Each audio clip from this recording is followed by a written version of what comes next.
Well, thanks so much, Eliot, for joining us for Inversity Challenge. It's greatly appreciated. As you know, I've been a big fan of your work for a long time. I think your book is absolutely brilliant read. But for our learners who perhaps don't know so much about your background or about Bellingcat, could you tell us a little bit about your background and your route to building Bellingcat? Yes, so Bellingcat, as it is today, is a NGO based in the Netherlands. We have 40 staff members, but I started doing all of this really as a hobby back in 2011. I was working for a company that was housing asylum seekers, doing the admin work, but in my spare time I was reading about events of the Arab Spring, and this was kind of late 2010, and spending a lot of time on the internet arguing with people about videos and stuff coming from Libya at the time. And I was somebody who spent a lot of time on the internet, on forums, arguing with people. But I just found it really frustrating that with Syria and Libya, you had lots of videos and photographs that were coming from those conflicts that were being routinely ignored by the media, and really left up for debate by conspiracy theorists trying to find, CIA operatives kind of overthrowing governments and stuff like that. But a lot of it had useful information, but no one could verify it. So I realised with videos and photographs, you could look at the content of them, look at various landmarks, like this building here, things like mosques, for example, were very useful, and then look at satellite imagery of the same towns and find that building and use the details in the satellite imagery to confirm the exact location. And that came to be known as geolocation, but back then it was just like spot the difference. And it was really used for me to win arguments on the internet. So it was quite kind of, it wasn't, I didn't have any big ideas about what it would become, but I just found it really interesting to do. And because I had an interest in what was happening and kind of wanted that granular knowledge that the kind of mainstream media coverage wasn't really giving us, I just did it more and more until I started a Twitter account whilst I was doing it. And then 2012, I started a blog. And really I just kind of grew the ideas and concepts and methodologies around open source investigation, which is really something that anyone can do. If you've got a laptop, an internet connection, you can do this yourself. And this is what makes it so powerful. It's part of open source investigation. It's using publicly available material, social media posts, satellite imagery from Google Maps, just any public available information. But in combination with communities who are engaged with these topics, it can mean that you can have really impactful and large-scale results. So it's not just about the investigation, it's about building those communities around the investigations. And what was your first break? Because like you say, it came out very, very organically, like the work you were doing and the impact that it started to have. When did it sort of hit the mainstream the first time, and why? The first big story was in 2013. I'd spent about a year looking at videos from Syria, and because I don't speak Arabic, I was looking at the visual stuff in the videos, which for me was looking at the arms and munitions being used in the conflict, because there were allegations of cluster munitions and chemical weapons and all sorts of things being used. But no one was really looking at the videos that showed the evidence of this, so I taught myself using various online resources and experts how to identify weapons just from. And the weird thing about Syria, it felt like every couple of weeks a new bomb was used, so I'd always have a week or two to figure out what it was from the debris and scraps before I moved on to the next one. So early 2013, these weapons started appearing in the hands of opposition groups that I'd never seen in the conflict before, which is very unusual. And in a place like Syria, you have weapons coming from all over the region into Syria through various avenues, but these weapons were not the kind of local variants. And I looked into them and I realised they were all linked to the former Yugoslavia and Czech Republic. And what had happened there is I had accidentally stumbled across a secret smuggling ring that was being organised by the Saudis through Jordan.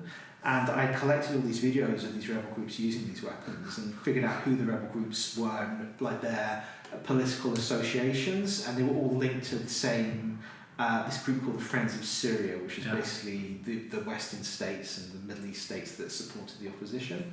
And I took this to a journalist who'd been following my work for a year, C.J. Chillers at the New York Times, and he took that to various US officials who basically put their hands up and said, "Oh, this is the secret smuggling operation," kind of documented on YouTube videos, and I had kind of come across that. So that ended up on the front page of the New York Times.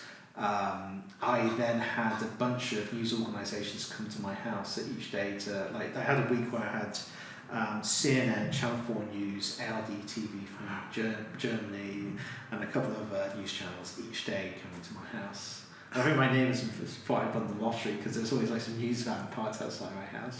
so when I didn't move out, they probably thought I murdered someone or something terrible. But it was that really then followed up was on by a Guardian interview with me that just really raised my profile a lot. And then over the next year, the kind of biggest story in 2013 for me was the sound attacks in Damascus in August 2013 or the 21st. Because still, even then, I was the only person really analysing these videos in a systematic way. Yeah. I realised there were only about 1,000 YouTube channels used by the Syrian opposition because of a limited internet access. Yeah. And I followed all of them. I would have like all the information coming from Syria in terms of those videos, which were hundreds a day in some at the peak of the conflict. Yeah. But when the sound attacks happened in Damascus, there were about 200 or 300 videos shared from that. And I was one of the only few people who actually looked at everything and went through it systematically. And that meant I could identify the weapon that had been used in the attack, these very weird looking rockets that people hadn't seen before. They had a kind of DIY vibe to them, but I had actually seen them used in previous attacks and used by the Syrian government forces. And there was a lot of debate about who did the attack because of this kind of DIY nature. But I was able to point very clearly that there's a history of this being used by the government because I tracked those weapons throughout the conflict. So I had become very specialised in researching Syria in a very particular way. And that kind of brought me into clashes with Seymour Hersh, who's a Pulitzer Prize winning journalist. He was very highly regarded 10 years ago, not so much now. But he wrote a story that tried to blame Turkey, effectively working with jihadists, which was complete garbage. And he clearly got it from one source who was spinning some tail, and it was completely contradicted by all this open source evidence. So in a way, that was a kind of real shift in this kind of way of looking at journalism as this kind of top-down kind of gatekeep model where the journalist is telling you something from his source to this kind of more open source kind of peer-to-peer model where I'm saying this is what I found and sharing it with people, where people can discuss that and share that, but I'm showing them the evidence. This isn't something I've been told by a source. This is the video, this is how I've analysed it, here's everything that's connected to it. So that also gave me a kind of really big boost, and at that point there were more and more people who were asking me if they could publish articles on my blog about open source investigation, more people asking how to do it. So I set up a website called Bellingcat in 2014 with the intent to do just that, give people a place to publish, a place to learn. And that was 3 days before Malaysian Airlines flight MH17 was shot down over eastern Ukraine. And that then became the next really kind of big catalyst, both for kind of my work in Bellingcat, but also open source investigation in general. Yeah, and just to make it really clear to our learners watching this, you basically flipped the Western model of journalism on its head with a laptop from your house in the Midlands with no special tools. It was all publicly available data. Yeah. It was what I was finding on social media. It was using satellite imagery from Google Earth. Yeah. And over the years, that kind of range of ideas and concepts and methodologies using publicly available information just expanded and became kind of more powerful, really. And this is stuff that's available to anyone. And I've seen people from all kinds of ages become really great investigators. There was one guy who was the only person who systematically mapped the conflict in Syria for years. And he started doing it when he was like 16 or 17 and kind of got a really good job from that because he was doing something no one else was bothering or even thinking to do. And you see, like, for example, with Ukraine now, you had this blog called the Oryx blog, who was the only person bothered to look at all these videos of destroyed Russian and Ukrainian vehicles and actually identify them and count them. And his count of destroyed, captured and disabled vehicles started being used by Ministry of Defences and governments and intelligence agencies. There was a leaked documents that were US intelligence documents. Yeah. And if you actually look at the numbers and compare to the numbers this guy was using, they're basically the same numbers. You could tell they were cribbing the numbers from his blog. Wild, isn't it?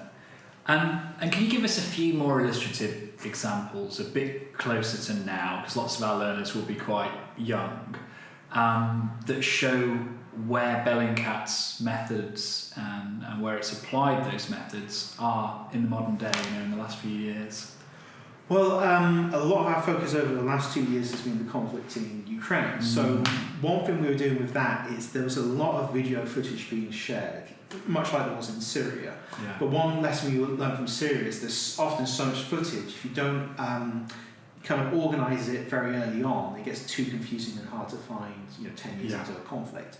So we started archiving videos, but also geolocating as many as possible. And at ukraine.bellingcat.com, we now have an interactive map showing civilian harm incidents that anyone can use for their own research. You can download the data. It's shared with various NGOs and human rights organisations who use that data. But that's kind of taking this activity that was already happening online of people geolocating videos and sharing them, putting that into a kind of process where we have a team of volunteers we've trained to verify the geolocations. Yeah. Our staff verifies that, and then it goes into this data set. So it's creating useful, viable information from kind of fairly chaotic activity. But the geolocation itself is something that's quite easy. Anyone can do it. Yeah. And if you have lots of people doing that with lots of videos, then that's a really great opportunity to produce useful, actionable information. Some of that has involved debunking disinformation. So early on in the invasion, you had videos that were emerging from the Russian side that we were able to show very, very quickly were fake videos. Yeah. There was one video, for example, that was published by the Donetsk People's Republic, which is the pro-Russian separatist republic in Ukraine. They claimed the video showed Polish-speaking saboteurs working for the Ukrainians attacking chlorine tanks at a water treatment plant. And it was part of a narrative they were trying to push that Ukraine wanted to use chemical weapons. And this was an example of that. But the online community who had been following Bellingcat for a long time had learned all the open source investigation tricks. And because we'd been working on Ukraine by that point for 8 years, there was a big community. And they tore this thing apart because they discovered that they hadn't removed the metadata from the video. And by going through this metadata, which was very, very extensive, you could see how the video had been edited from multiple files, and files created before the incident took place. And that included a YouTube video of a Finnish artillery range where they cut the explosions and pasted them into the video. Because all the metadata was there, you could see the exact timestamp. And what that meant is within less than an hour, this video had been completely debunked from it being published. And that stopped it entering the kind of information ecosystems, the kind of echo chambers, where once it's in there, it becomes the truth, and whatever anyone says outside that echo chamber says is just ignored because they're the CIA or whatever reason they need. But we can do it, it doesn't have to be about war and conflict. One of my favourite investigations of the last few years is during the COVID lockdown, I was approached by an organisation called Lost Dog. And they help people find their lost dogs. But what happened during the COVID lockdown is there'd been a large amount of dog thefts because people were looking for pets, so people would steal them and sell them on Facebook. And they'd approached me because they had a piece of CCTV footage that showed a car speeding away from one of these thefts. And there was a number plate that was very blurry, it was at a difficult angle. But they came to us and said, is there anything you can do with it? But we'd actually, a couple of years earlier, investigated the murder of a Russian journalist in Ukraine, a guy called Pavel Shermat. And as part of that, one of my colleagues had designed a machine learning algorithm to decipher number plates, even if they were blurry or obscured. And he applied that to this car, and we got a number plate. We could then go online to a MOT checker, put the number plate in, and it gives you the make and model of the car, so we can match it to the car in the video. We then handed that to Lost Dog, who gave it to the police. The police decided to just pop round to the address to see what they could see. And in the garden was a dog barking away, and they picked the dog up and took it home to the owners. And keep in mind, the police never investigate animal theft because it's just not, they think it's a waste of their time. So it was really nice that we could kind of, within 24 hours, get that stolen dog back to its owner. But then they followed up with another one where it was a similar case, and we applied the same thing. And in this case, they were trying to blackmail the family into basically buying the dog back. So we basically, within 24 hours, had the dog back, and they kind of had left the dog on the doorstep and kind of run off, and they would get into trouble. Yeah. And then there was a third incident, but in that case, what happened is they tried this blackmail trick as well, again, because this is apparently something they like to do with these dogs. They just showed them what we'd done with the previous 2 dogs, and they gave the dog back. Really? Yeah. That's brilliant. And what I like about that example, particularly relevant to our learners, is where a software tool, in this case, to sort of de-blur and demystify what a registration plate was, could be used multiple times over to help part of the process. And I guess, I want to come on to now, learning from you a few of the different techniques. Maybe you can talk a little bit more about geolocation and things like that. But perhaps you could do so with another example I suspect a lot of our learners will be familiar with because of its recent documentary and unfortunately the sad passing of Navalny recently. So I wonder whether you can take us through some of the tools and techniques that Bellingcat use, but perhaps first by showing them through the lens of what you used in the Navalny poisoning case. Yeah, so with Navalny, that was a bit different because in Russia you have data brokers. So Russia is an extremely corrupt country, from top to bottom. And what that means is that any data the government has is easily available for sale. And you can go on the internet and find some obscure Russian forum where someone's saying, my mate Igor has got access to the police database and can look at this or that. And because Russia is a police state, they gather a lot of evidence and information on our citizens. What our colleague did was he brought some of that data related to phone records that he discovered, and we basically used those phone records to unpick a network of FSB spies. And that's there's a film called Navalny that kind of lays out that whole process. Yeah. But within that, so you can buy these phone records quite easily of Russians, but you don't get names in that. You just get phone numbers, but you also get which cell phone tower they connected to. So you can map the movements of someone depending on their cell phone tower and who's connected to. Yeah. So we started the process of trying to identify these phone numbers, and there's a few ways to do that. First of all, we kind of do a pivot table to see, who's the most called numbers. I'd always be the mother, wife, girlfriend in that order. And then that kind of order. So what you could do is take those phone numbers and if you put them in, say Skype, for example, if they had a Skype number, it would come with their name.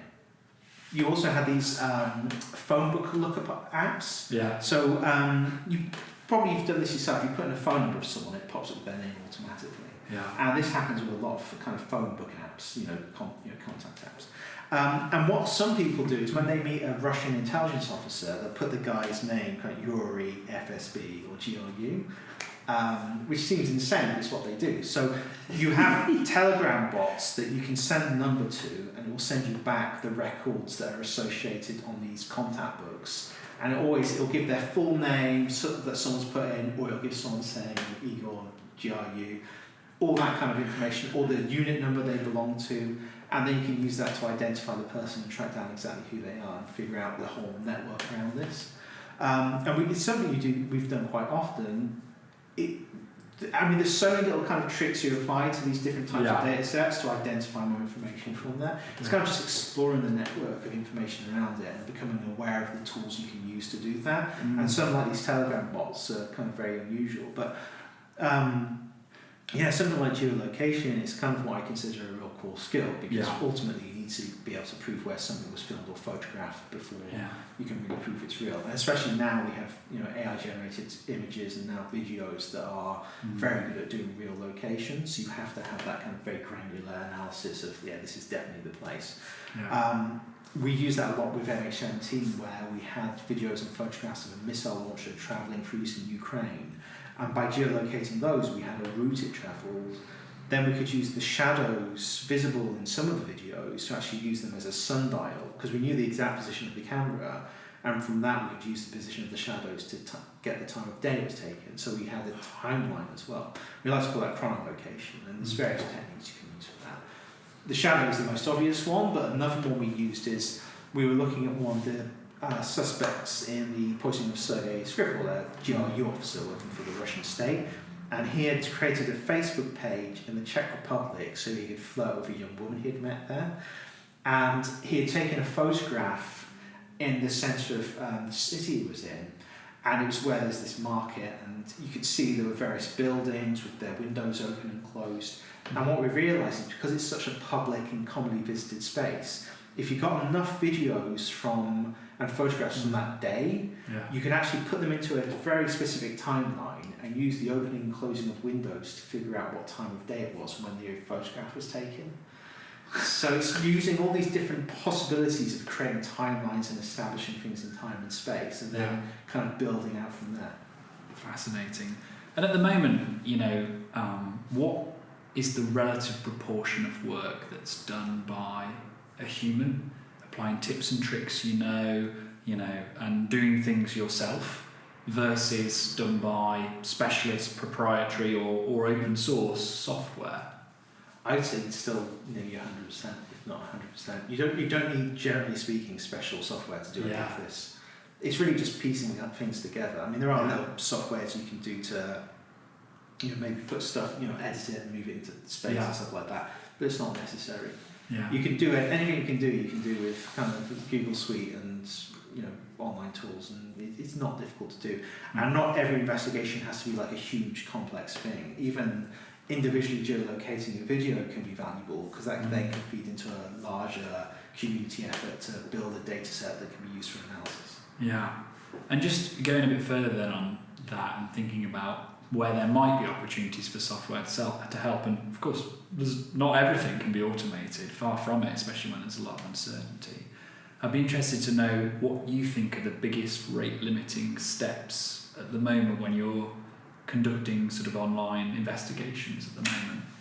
I think increasingly it's often the amount of content that's produced from an incident. I looked into the attack on the Capitol on January 6th, and we knew there was probably going to be something bad happening on that day, but we couldn't predict what would happen. So we asked everyone to start putting their videos and photographs they found into a Google form we created that populated a sheet with probably 1,000 plus unique videos. And I spent full-time 4 weeks going through just the videos showing one side of the building and putting them into specific order of time and where they were taking place in space to get a really granular understanding of what was happening on the ground there. And that was an absolute nightmare to do, because you have to basically have a spreadsheet and then figure out how the videos are, in your head, of how they all kind of link together. So creating tools around kind of being able to handle large amounts of videos that might show the same location from different perspectives, I think would be very useful to have, because in those kind of incidents, when there is so much user-generated content, it really is weeks of work just to figure out where everything's going on. But you can gain such useful insights from that. For January 6th thing, what I didn't realise at the time was the police had started firing tear gas into the crowd before they got really violent, and they'd hit several people in the crowd, which really made the crowd angry, and it's part of the reason they lost control of the crowd at that point. But those are kind of little revelations you wouldn't have got if you just watched a clip here or there of just angry people shouting at each other.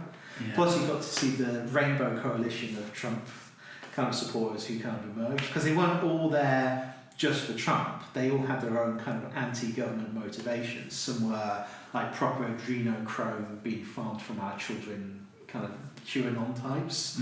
Some were just straightforward kind of far-right people, one percenters and stuff like that. Some just had really weird niche, two people holding one flag for some Chinese republic that they had just gone on some journey that got them into it. Was really fascinating, because you kind of, when they hear people talk about that, it's always it's the Trump supporters, but there's a whole range of different types of Trump supporters, or just people who were there for specific reasons. Yeah, it's fascinating, isn't it? Because we were talking about this before we started the interview. The way you're approaching journalism, and working out what happens is very bottom up. It's very decentralized. It's looking at the granular level. Whereas lots of us, myself included in this, consume very similar news every day. We have similar, probably, viewpoint individuals in our networks day to day that we speak with. Could you tell me a little bit about what you think about the future of news and where we're going with this, and perhaps some of the benefits and negatives of both approaches? I think we've really shifted away from the traditional top-down gatekeep model of information consumption, where we have newspapers and journalists editors who decide what go in there, and it's what they're interested in. Really, as journalists, it depends on what they go and investigate. Now we have a model that's kind of this more direct peer-to-peer interactive model, which I think you're especially seeing with kind of Generation Z and Alpha coming up as their primary form of media consumption. Young people generally don't read newspapers or watch news bulletins. They find people online who they find interesting, and they follow them and they interact with them. And they expect there to be a certain degree of interaction there as well. It's not just about being consumers of information. And you have studies that say, most young people, when they give them a survey, they say they want to be influencers. And, the Daily Mail, they go mad over that, thinking everyone wants to be TikTok dancers professionally. But what that's telling me is people want to communicate with each other, and they want to have an impact. The thing is, what I think is a risk is that because you have all these different communities that kind of say, agree with you, reinforce your ideas, and then find people you disagree with on the internet to shout at, you can create a false sense of empowerment there. Yeah. And I find that a problem, because then what happens is everyone just ends up in bubbles of people who agree with them, and they're never really being challenged, and they actually think the entire world is what their bubble's telling them. And you see this all the time on the internet, where you think people think they're the most important, working on the most important thing in the world, but really no one cares about what they're saying.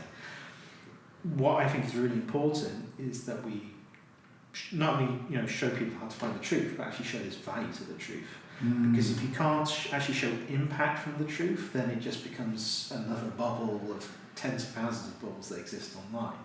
So what we're hoping to do at Bellingcat is we're working on creating a curriculum for secondary education that will teach ideas around media literacy, not just in terms of here's how you fact check and find fake news, but here's how you actually produce content, here's how you can examine issues and try and establish the truth using evidence, here's how you do open source investigation, but here's how you can have impact from that, here's how you actually change things, because without impact and change, there's no value to it.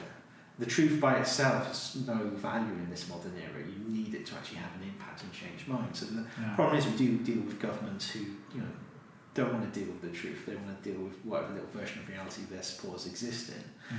And if you want to see the damage that causes, you just have to look over to America and the impact that the MAGA movement's had on the Republican Party. It's become a real cancer of reality within the Republican Party. You look at the exit polls of the primaries that have taken place, and Trump supporters, the vast majority of them, believe Joe Biden didn't legitimately win the last election. And, when he could be the next president, that is, basically a president whose supporters don't exist in the same reality as the rest of their country. And that is a real problem. I think we need to really, as a society, first of all, realise that the way we consume and interact with information has fundamentally changed and will continue to change. And if you talk to policymakers, they seem to think sometimes that people go back to reading newspapers and watching the TV news when they hit 21 or something, which is ridiculous. But we also need to make sure that people are able to actually become part of communities that have impact, on a local level, on a national level, and an international level, depending on what they care about. And if we fail to do that, then I think that's a fundamental risk to democratic societies. And where can our learners sort of sharpen their teeth in sort of how to seek the truth, and perhaps some of the tools and techniques that Bellingcat and others have developed? What are some perhaps younger person friendly topics that they might start looking at? I know you do some in climate change, right, with Bellingcat, and on the website you can see some of those. Well, one series of articles we've done recently has been looking at a oil spill off the coast of Trinidad and Tobago, and that actually emerged from our Discord community. So we have a community of about 27,000 members, and there's all kinds of categories and discussions that are going on there. We moderate it quite carefully and make sure there's no really horrible imagery shared there as well, because people share that without really thinking that sort of some people that's upsetting. But that's a really good space to just find people who are talking about different topics, sharing information, see how people analyse stuff, the kind of tools they pull out to look at stuff. And this Trinidad and Tobago example is really great, because that originated from that community, but then we were able to develop that at Bellingcat into a series of articles, connect to the local media there and turn that into a national story in that country, and show really the truth behind this oil spill, that when we started, they couldn't even identify the vessel that was spilling the oil, to show who owned it, where it came from, the route it took, that it was linked to oil smuggling operations and this whole network behind it. And that all emerged from that Discord community. So for anyone who's kind of new to it, I mean, you can read our website, see the stuff being done there, come to our Discord community. There's some interesting organisations who are doing work in this area. So the New York Times Visual Investigation Team, that was set up by a guy called Malachi Brown, who is one of the kind of original kind of open source people, along with myself and like 5 other people. And he basically hired all the other people. I had Bellingcat, so but they do really good investigations using visual information. You also have forensic architecture, so they're based at Goldsmiths University. They do really good investigations using the same kind of techniques, but they're really good at using kind of 3D modelling and stuff to show stuff. So we did one once on a bombing of a hospital in Syria, and what we had was lots of separate videos, but we couldn't actually say for sure it's the same building. So I spent several weeks looking at all these videos and piecing them together like a jigsaw. So I'd catch like the corner of a door frame with a bit missing out of it in one video, and then in another video you'd see it. And eventually I could link all these videos together to a video where they went outside, and that could be geolocated, confirming it was all the same building. So what they then did is built a 3D model of the hospital and mapped all the videos inside it as a 3D model, so you could travel through the actual 3D space and understand what it actually looked like. So it's those. I always find that really interesting, because it's taking that kind of very spreadsheet-based approach to the work, and then turning it into something that's really visually engaging material. Wow. And the other one that I wanted to just bring up was recently you ran a hackathon on visualising climate change and its consequences. And I wonder whether you might be able to tell our learners a little bit about what came out of that when people were looking at these problems, perhaps through more of a software lens. Yeah, so we have a lot of hackathons that we'd like to run. If anyone listening is interested in being involved with those, just keep an eye on the website, because we run those regularly. And generally, I mean, it's often very hard to choose which is the kind of best tools, because usually there's like several really good, interesting things. And when you're developing tools around open source investigation, I've often been approached by people who think they can make the one open source investigation tool that does all the stuff, but really what we're looking for are much smaller tools that do one thing really, really well. Like one thing that was really useful when we were doing the measuring of shadows to tell the time of day is there was a website called SunCalc, which was just a Google map overlay with you could adjust the time and it would move the arm to show where the shadow direction was. But we could use that to basically as our sundial in combination with the photos. But that's one tool that does something very specific. So when we're looking at these ideas and these tools, it's like, don't think too big. Think, okay, this is one thing that's just really annoying to do manually. How can you simplify that? Or how can you bring together different data sets and do something like that? One tool we found very useful is someone made a tool that allows you to use OpenStreetMap, where you have lots of things that have been marked on these maps, churches, hospitals, stores. And what that meant is we could then, what they did is you can use a search that says, I have a photograph of a church next to a roundabout with a river running by it. And then it would show you all the locations in OpenStreetMap that had that match, and then you could reduce it down to what seemed like the most likely match to what we had. So whenever you're developing these tech tools and when we run these hackathons, just those very discrete tools have been very, very useful for us. And just to go one step deeper on that, just because I know our learners will be chomping at the bit at this point, what would be like your top 5 open source data sets that you most commonly reference, and perhaps your top 5 tools? I mean, you might not be able to do it in perfect order, but just to give them a flavour of where they should look. Well, I mean, the ones we use a tremendous amount of satellite imagery and map data as well. So like the tool I've just described, any tool where you can kind of make that process of geolocation a lot more quicker and just take the kind of figuring out, your head step out of the way. It's really useful. anything I think where you have an opportunity to bring together a lot of photos that could be related to each other and show those relations would be very, very useful as well.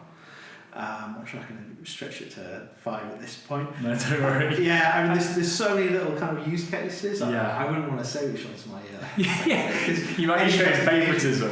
Yeah, I mean, it's like we're doing a project at the moment where we're trying to get all the files off company's house and try and turn them into a searchable data set, because at the moment it's partly there, but it's not very usable in its format. So sometimes it's just like, how do we deal with these massive arrays of documents to turn them into useful data sets for other people to use? And I think that's often the overlooked, is the usability argument in a sense when it comes to data, rather than what cool thing can we do to it. It's like, how do you make that accessible to people just so they can not use it like normal human beings? Yeah. Talking about then accessibility and turning unstructured data into structured data, let's talk about large language models. Obviously, GPT 3.5 and now 4, taking the world by storm to some extent on how, convincing they can write things that are, sometimes correct and sometimes incorrect. Just be intrigued to know whether they've affected your work yet, both in how you do your work and how your work is perhaps with AI generated content. I've used it in my own work in a few different ways. Because I'm often dealing with concepts that maybe, because we work across lots of different fields, and the way different fields describe the stuff you're doing can vary quite a bit. So having a large language model that's been trained on like loads of academic papers and newspaper articles is really, really useful, because then you can kind of say, here's my idea, has anyone else had a similar idea? And then if it says yes, you have further reading. If you say no, you can pat yourself on the back and say, I should maybe dig into this. Good reference checker. Yeah, and then you can kind of have like a discussion with the ChatGPT and ask it various questions around it, which I found really, really useful, because it saves me having to bore to death, therefore, my staff members. It's like it's a friend with no boredom threshold. You can just keep asking questions to. I use it for kind of my own personal entertainment. I've been using Sono.io to make music, which I love music, so having an AI thing to do that has been really fun to do it with. I've been looking at it in terms of the kind of challenges around disinformation. There, it kind of, for me, falls into 2 categories. One is evidence, which is not a problem, because it's very difficult when you have, say, the first step of any investigation into an image is geolocation. And AI-generated imagery cannot make geolocatable imagery. It can make an approximation of the kind of real location, but it cannot make that location that looks like reference imagery. So in terms of evidence, I'm not worried. You're triangulating information with geolocation. Fine. In terms of information, it's an absolute nightmare. It's really bad. The stuff that OpenAI are doing with video is terrifying, basically. It's amazing technology, and I'm really impressed with how they've done it. I'm sure they must have used, I suspect they've used like the Unreal Engine to generate scenes. The way it has a memory for like objects in the scene and the motion for it, it's clearly not like the earlier models, which were kind of generative from the previous frame. And that's a problem, because it creates realistic looking video. And people already reshare without thinking realistic looking, well, not even realistic, people 6 fingers, imagery of, that reinforces their kind of emotional opinions and states. And this is what's dangerous about it as information, that the way people use social media, and we've seen this especially with Israel and Gaza, is they find content that supports their views and is emotionally engaging, and then they share it with other people. And it doesn't really matter if it's true or not, it's whether or not it gets them a retweet or a click or a like. So the grifters, especially around Israel and Gaza, have been absolutely shameless in this regard. And AI-generated imagery has been quite a big part of that. But at the same time, they're using imagery from Syria, so it's not solely the fault of AI-generated imagery. This kind of thing is happening. Gosh, that's scary, isn't it? And do you use LLMs much in your tool chain much at the moment for analysing big sort of databases, or perhaps even looking at text and trying to work out what is AI-generated, or are they just not at that level of precision yet for you to use? Not really. We had an article a few months ago where we were using AI platforms to see if they could geolocate photos or get information from geolocation, and generally they were pretty poor at doing that. Maybe that'll change in the future. The rate it's developing is incredible, really. If you look at where we were 18 months ago with a lot of this stuff. Yeah. Sometimes it's been useful, like I put in a load of OPCW, the Organisation for the Prohibition of Chemical Weapon documents into that, and it was massively useful because these are long, like 100-page reports that are full of really technical details.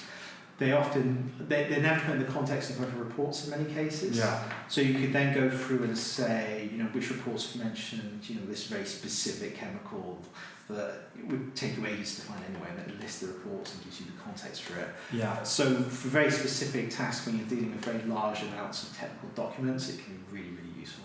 Okay, now I can imagine that. And then let's think a little bit, a step further. So let's say a learner has listened to this interview, inspired, perhaps has a look at a few different investigations, either going on now or previously, and works out where they might build a bit of software which could solve, one of the challenges of open source investigation. I'd be intrigued if they were pitching you that solution right now. What are the most important implementation considerations you'd be thinking through and critiquing them on? What are the things which stop a good idea software prototype being actually used? Definitely, it's if there's any programming skills required to actually get it to run, because we have this problem a lot. We have videos now trying to teach people about the command line and stuff like that, because there are a lot of tools, but having a good user interface is pretty essential for a lot of people, because you're trying to reduce all the barriers for entries for people using that tool. So I would recommend that more than anything. Also make it very clear exactly what it does and that it's reliable.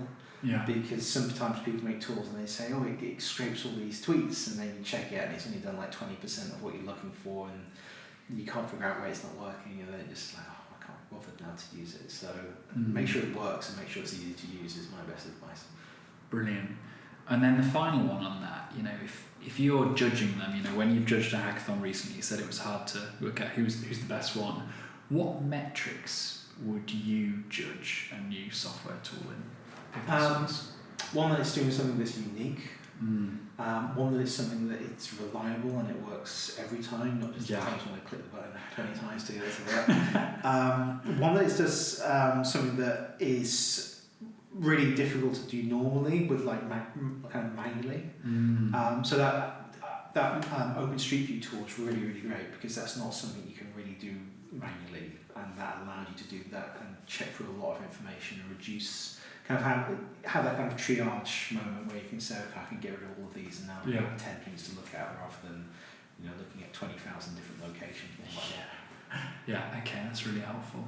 And then to finish off, I think we've given our learners a lot to think about, but what bits haven't we covered that you would like them to think about? A lot of our learners age 16 to in their 40s, but they're all similar in the fact that they want to transition into software engineering or data science, right? What problems have I not surfaced in this interview that you would like them to think about building potential part solutions to? Well, I would say more in terms of opportunities. This field of open source investigation is very new still. It's really started only 12 years ago, and it's only been the last probably 3 years where it's really got a lot of recognition. There's a lot of opportunity for anyone who starts doing this work to actually establish themselves. This is not something where you're competing with loads and loads of other people in this field. Most universities don't teach this stuff. Even there's very few journalism schools who teach this stuff. It's usually done as a module at best, and that means just because you're not going to university, you aren't missing out not learning anything about this in most cases. I'm completely self-taught myself, and I didn't have the advantage of having websites with tons of advice about open source investigation on it, or communities I could go to and join. So there's a lot of opportunities out there for anyone who really dedicates their time to doing this kind of work. Well, hey, thanks so much, Eliot, for a really insightful interview, and I'm very excited to see what the learners build. Thanks very much. Thank you, looking forward to it.